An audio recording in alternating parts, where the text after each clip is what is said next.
말씀을 통해서 선행의 여인 다비다라는 말씀으로 잠시 은혜를 받기를 원합니다. 우리가 이 세상을 살아가면서 신불신간에 살아가기 때문에 우리가 선행을 행하기는 대단히 어렵습니다. 왜? 많은 사람들이 우리를 보고 선행을 하는 사람을 보고 손가락하면 이 세상에 지금 특별한 사람이냐, 뭐 잘난치 하고 그러느냐, 이렇게 비난을 하기 때문에 그렇습니다. 그래서 선행을 하기는 대단히 어렵고 또 악한 일, 악행을 하기는 쉬운 세상임을 볼 수가 있습니다. 선행과 구제를 하다가 하나님 앞에 간 사람이 오늘 여제자로서 등장하고 우리에게 소개해 줍니다.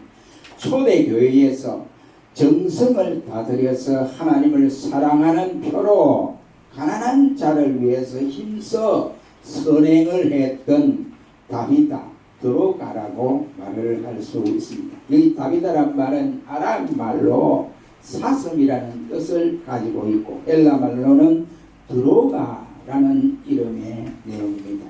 그는 한 성에 살았는데 욥바는 지중해 동쪽에 있는 항구 도시로서 옛날 솔로몬이 성전을 지을 때에 바벨론을 통해서 네바론을 통해서 들어왔던 그 나무들이 있습니다. 그래서 그 성전을 짓기 위한 재료가 어디로 왔냐면 이 장소, 이 항구로 들어왔다라고 전해집니다. 지금은 갑바도게니아라는 이름을 가지고 있습니다. 다비다에 대한 많은 설명이 우리 성경에 없습니다만은 짧은 구절에서 다비다는 많은 설명이 필요하지 않는 것 같습니다. 그러나 그는 대체로 바로 초년 과부로서 과부된 지도 얼마 안 됐는데 불행한 여성이다. 불행한 삶을 일반 사람들이 볼 때 살아가는 여성이다 라고 말을 할 수 있습니다. 그러나 그는 누구보다도 아름답고 풍성한 은혜의 생활을 했으며 후대의 우리 모든 그리스도인들에게 엄청난 은혜의 모습들을 보여주고 있다 하는 사실을 볼 수 있습니다.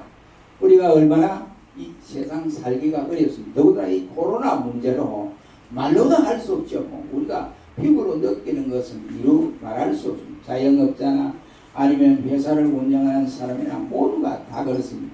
우리나라가 이와 같이 이 지하자원이 풍부하다면 좀 덜할 터인데 지하자원이 하나도 없는 저 북한보다도 더 지하자원이 없습니다. 그런 가운데도 이와 같이 나라의 여러 가지 운영을 하고 자영업을 운영하는 데 있어서는 엄청난 어려움이 뒷따르리라 생각합니다. 교회 역시 마찬가지라고 생각합니다. 그럼 우리가 은혜를 받지 못하면 이 어려운 시대에 살아갈 수 없어요. 은혜를 받지 못하면 이 어려운 시대를 헤쳐나갈 수 있는 힘이 소진되어 버리기 때문에 믿음을 가지고 승리할 수가 없다 이런 것입니다. 앞으로 여러분 보십시오. 죄송한 이야기입니다만 한국 교회가 이제 이렇게 나가면 초신자 참 육성하기가 대단히 어렵다라고 생각합니다.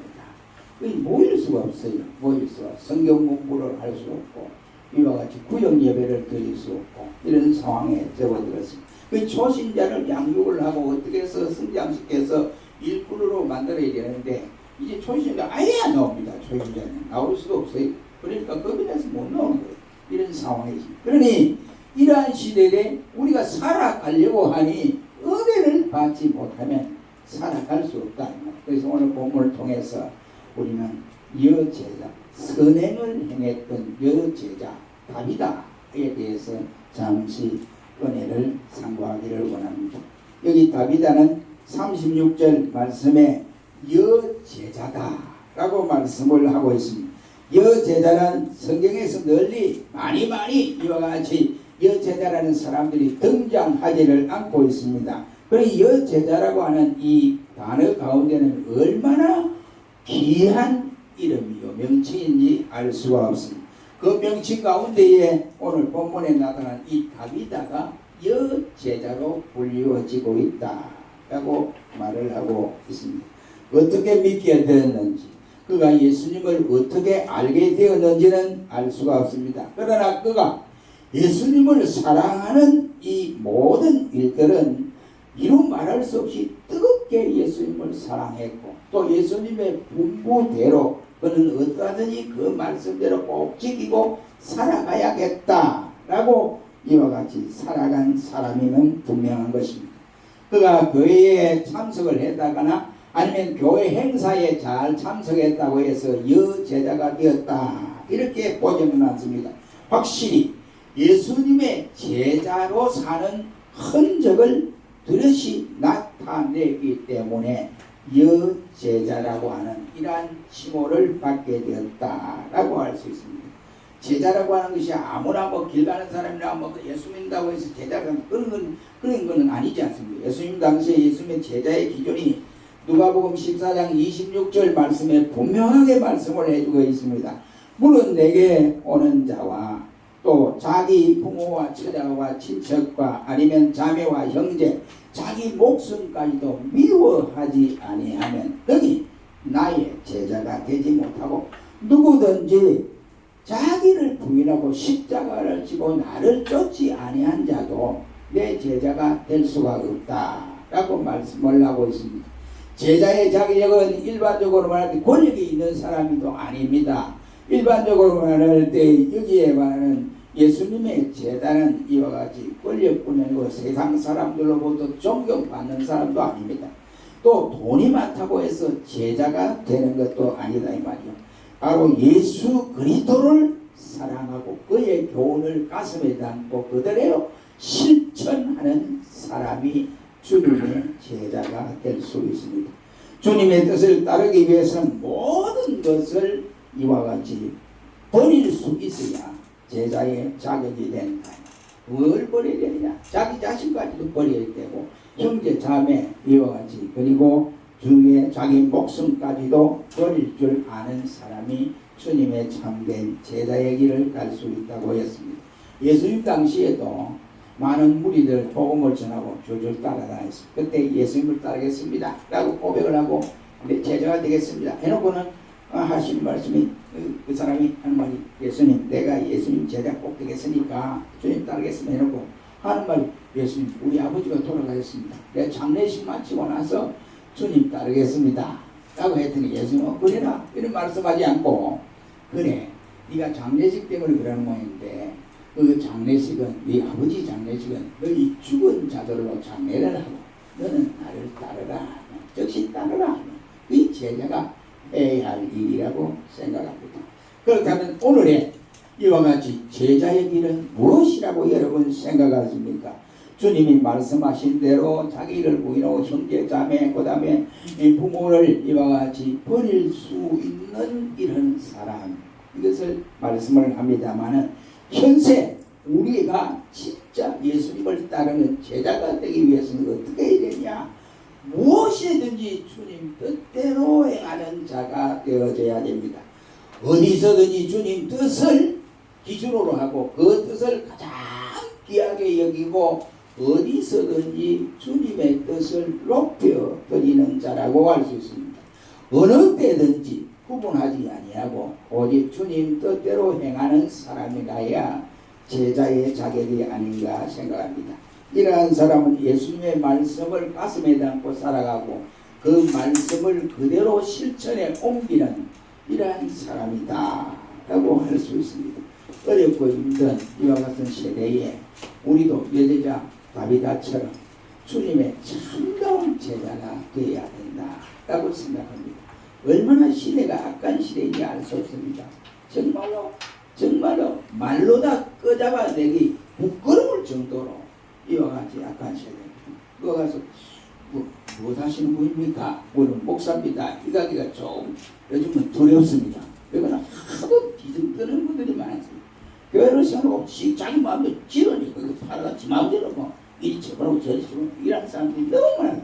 그 불신자들 볼 때도 저기 목사가 이러거든요. 시대가 요즘 목사들도 얼마나 제꼴찌 10등 예?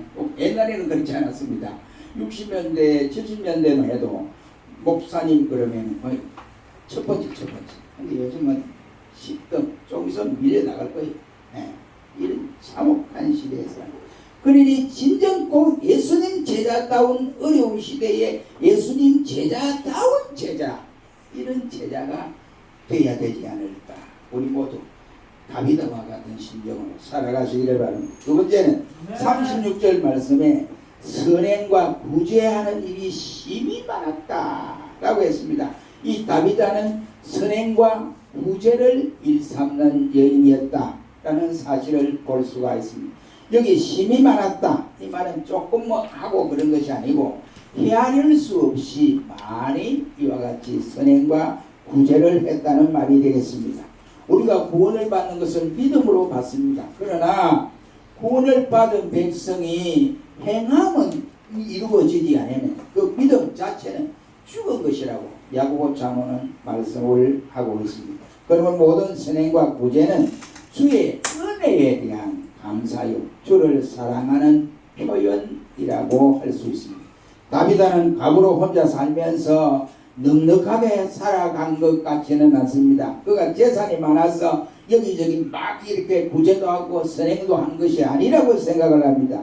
주신 은혜가 너무너무 고맙고 감사하여서 모든 것을 다 주께 드리고 내 소유한 내 생명까지도 주님 앞에 모든 것을 바쳤으니 아까울 것이 없습니다. 이런 여인이었습니다. 그러니까 전부 구제할 수가 있었다 이런 말. 그러기에 누구든지 나를 따르거든 자기를 부인하고 제 십자가를 지고 나를 쫓아라 라고 하시는 주님의 말씀에 합당한 여인이었다라고 할 수 있습니다. 다윗은 자기를 바로 이긴 여제자였기에 여러 이와 같이 많은 구제를 할 수 있었습니다. 우리가 구제를 함에 있어서 내가 먹고 싶은 거 다 먹고 쓰고 싶은 거 다 쓰고 내가 사고 싶은 거 다 사고는 구제를 온전히 할 수 없습니다. 이러한 것들을 다 억제하고 이와 같이 제재해서 모으고 모아서 아껴서 아낀 것을 가지고 구제할 때 그것이 진가가 나타나는 거예요. 주님 볼 때 그것을 주님은 더 크게 이와 같이 귀하게 여기시리라 생각합니다. 우리 성경에 보면 주님을 대접을 하고 사랑하는 일은 내가 줄일 때 먹을 것을 주었고 내가 목마를 때 마실 것을 물을 주었고 내가 벗었을 때 헐 벗었을 때 옷을 입히고 병들었을 때 네가 나를 돌아보았으며 내가 옥에 갇혔을 때 네가 왔느니라 나에게 와서 위로를 해줬느니라 이런 말씀. 누구든지 어려움에 처했을 때 그때에 도와주어야지 넉넉할 때는 필요치 않습니다. 그러므로 우리도 여제자 다윗처럼 이러한 사람이 되어야 된다라고 생각합니다. 오늘날 우리의 손을 펼치는 사람들이 얼마나 많습니까? 구제를 요구하는 사람들도 많고 또 이와 같이 우리의 손으로 이와 같이 구원을 요청하는 사람들이 얼마나 많습니까? 우리는 주변을 돌아보면서 내가 넉넉할 때 도와주지 이렇게 생각하면 평생 가도 할 수가 없습니다. 그러나 어려워도 내가 작은 것부터 실천에 옮기자라고 시작하면 계속 할 수 있습니다. 우리도 다윗과 같은 이와 같은 선행과 구제를 잘 감당하는 종들이 되기를 바랍니다. 세 번째는 부활의 능력을 체험했던 여인이었다라고 하는 사실을 볼 수 있습니다. 오늘 본문에 보면 이 다윗은 많은 세상 사람들처럼 어떤 병에 걸렸는지 그 병명은 알 수 없습니다만 병에 걸려 죽었더라고 했습니다. 그래서 구제를 받았던 많은 사람들이 다윗의 죽음을 놓고 슬퍼하고 특히 가부들이 말할 수 없이 슬퍼했더라고 하는 것을 본문에서 우리가 알게 됩니다.